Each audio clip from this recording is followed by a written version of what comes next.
ડાકોરમાં ગટર ઉભરાવાની સમસ્યા યથાવત ₹40 કરોડની ફાળવણી ક્યાં ગઈ? સ્થાનિકોના સવાલ।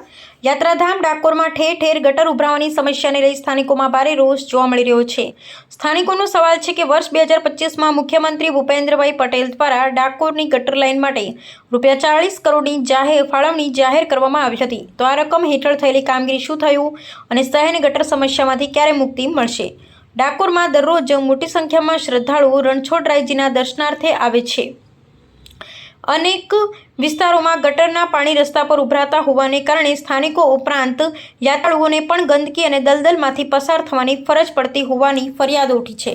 સ્થાનિકોના જણાવ્યા મુજબ વારંવાર રજૂઆતો છતાં સમસ્યાના કાયમી ઉકેલ આવતો નથી।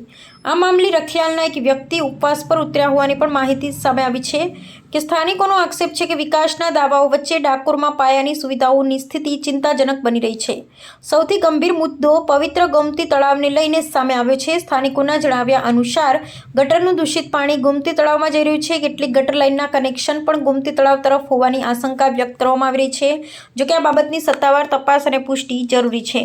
સ્થાનિકોની માંગ છે કે તંત્ર તાત્કાલિક તપાસ હાથ ધરી ગોમતી તળાવમાં ગટરનું પાણી જતું હોય તો તેને બંધ કરાવે, જવાબદારો સામે કાર્યવાહી કરે અને ₹40 કરોડની ફાળવણી હેઠળ અત્યાર સુધી થયેલ કામગીરી તથા ખર્ચની વિગતો જાહેર કરે।